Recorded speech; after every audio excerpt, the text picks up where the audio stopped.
Hey everyone, welcome to Crafting with JC. On today's video, I am sharing these beautiful rustic Christmas DIYs using decorative napkins from the Dollar Tree. I love the way they all turned out, and I hope you do too. So let's get started. For the first DIY, I'm going to make a wooden Christmas box, and I'll be using this 2x18-inch wood plank and a couple of these 7-inch rectangle planks from the Dollar Tree as well.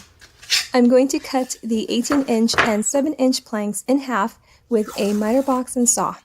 To expedite cutting the 7-inch planks, I stack them and tape them together with painter's tape. And here are the measurements. To make the base of the box, I will be using these 10-inch popsicle sticks. You only need about 3 of these and a couple of this 1/4-inch square dowels. I will be trimming the popsicle sticks to about 3.5 inches. So I glue 2 together and I tape them together and clamp them. And I make sure they dry completely before moving on. I'm going to paint all the wood white with white acrylic paint, and I will be diluting the paint with water. I don't want the box to be completely opaque, but just have a nice wash of white while still seeing some of the wood patterns underneath. Because I will be gluing together to form a box, I do try my best to avoid the areas that I will be applying glue on, but you can also sand those areas a bit before gluing together. I picked up some decorative napkins at the Dollar Tree, and for this project I'm going to be decoupaging this beautiful poinsettia print onto the box. I really love the classic pattern on this one.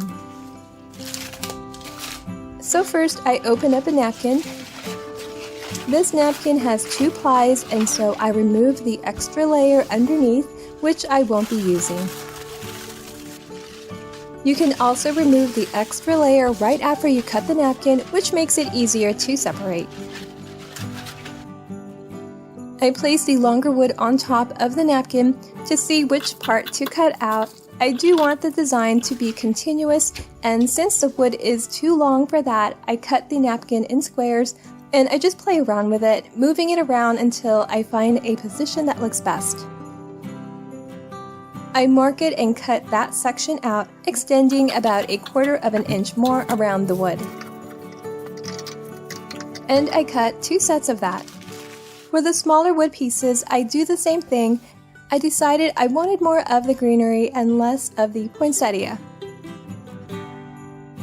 I will be gluing the napkin with Mod Podge with a matte finish, but you can certainly use whatever finish you prefer. I brush a layer of Mod Podge onto the wood. I make sure it's fully coated without overcoating it as well. Then I carefully place the napkin on top and gently smooth it out. And then I place a clear plastic over that. You can use Ziploc or plastic wrap, and I use that to smooth it out even more. For the longer wood, I glue it in sections since there are 2 pieces of napkin. I apply glue on one half and then I lay the napkin on top, smoothing it out and making sure the edges are pressed down. And then I apply the Mod Podge on the other half and then place the napkin on top, making sure the middle seam looks good. And then I smooth and flatten it out with the plastic, pressing down on any lumps. This will need to dry completely before moving on to the next step. Once the Mod Podge has fully dried, I'll be sanding off the edges, and I'm just going back and forth with a fine to medium grit sanding sheet and a sanding sponge. Now after sanding off the edges, you can leave it as is, but I really want to distress this, so I not only sand the edges but all over. The distressing gives it a beautiful vintage look. To glue the box together, I apply glue on the ends of the longer wood like so. And I stand it up and place a smaller wood in between. I do the same thing on the other side, placing the smaller wood in between. I use a carpenter square to make sure the corners are at a 90-degree angle, and I do gently clamp these and give it a little time to dry. And to make the base, I measure the square dowels to fit inside and I trim them down. So I apply glue and glue them down on the bottom sides like so. I did paint a couple sides of the dowels, leaving the side that will be glued unpainted. Then I place down the popsicle sticks, spacing them out evenly, and then I hot glue them down. And finally, I seal the whole thing with the Mod Podge, and I'm done.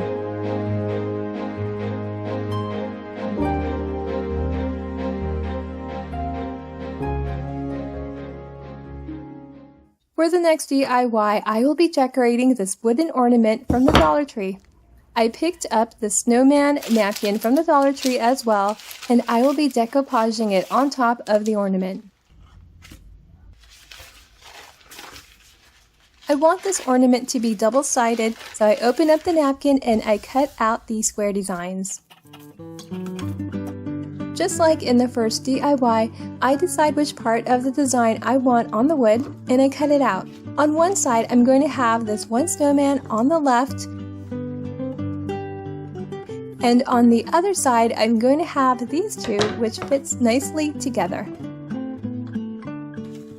I make sure to remove the extra layer of napkin, and then I apply Mod Podge with a matte finish onto the wood. I brush it on all over the surface, making sure it's fully coated, including the edges. Then I apply the napkin design on top, smoothing it out with a clear plastic.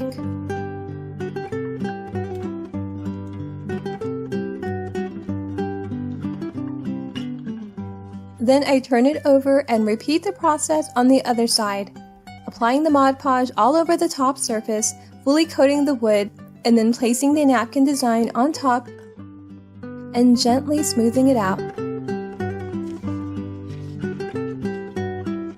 Then placing the plastic on top to smooth it out even more.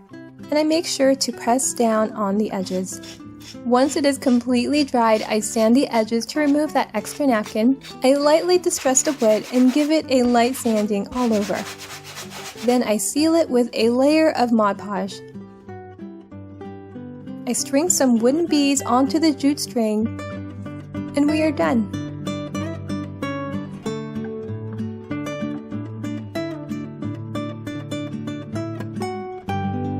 For the final project, I will be using this 17 3/4 inch wood plank and this 6-inch wood palette, both from the Dollar Tree. I'll also be using a couple 5-gallon paint stir sticks, which I got at my local hardware store. And of course, this poinsettia design napkin from the Dollar Tree. First thing I'm going to do is trim the paint sticks. I'm going to trim 2 right up to the horizontal wood and 3 to the width of the plank. And here are the measurements. I'm going to paint the wood with white acrylic paint, thinned out with a little bit of water. So I brush that on, and then I wipe out the excess before it dries, giving it a nice wash look. On the palette, I make sure to apply the paint all over, especially in the inner corners. I do try to avoid applying paint in the areas where I will be applying glue, but you can also sand those areas down before gluing. I will be using Mod Podge with a matte finish to adhere the napkin onto the wood. I open up the napkin and position the palette on top of the design that I want to cut.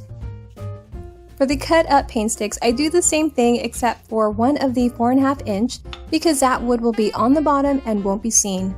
So I cut out the section of the napkin that will go over the wood pieces, and I make sure to remove the extra layer of white napkin underneath. I apply a layer of Mod Podge all over the palette, making sure to coat the edges as well, and then I place the napkin design right on top and I smooth it out. And then I place the clear plastic on top to smooth it out even more. And then I do the same thing with the other wood pieces.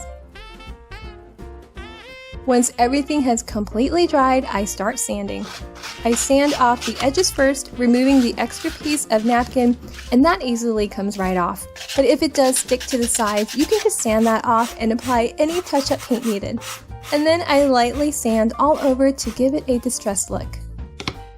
For the palette, I take a craft knife and cut through the area in between the wood, And then I take a sanding sheet to remove the extra napkin on the edges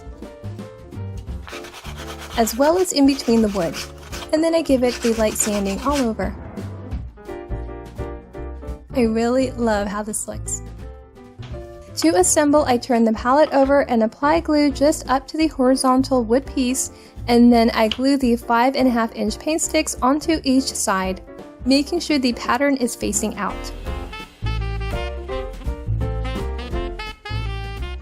And then I apply glue on the bottom area and glue the undecorated wood piece right underneath.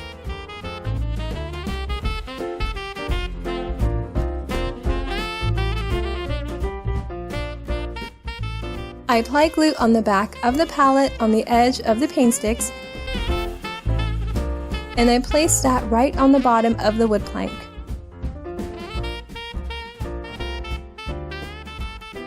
Then I apply glue on the back of the 4.5-inch wood, and I place those towards the top, spaced out, and this just adds a nice decorative detail. You can hang on a wall or stand it up and place flowers, greenery, or whatever you want inside the palette. And we are done. If you enjoyed this video, please give it a thumbs up and make sure to subscribe if you haven't already. Let me know in the comments below which one is your favorite, as well as what you'd like me to DIY next. Thank you so much for watching. Until next time, bye!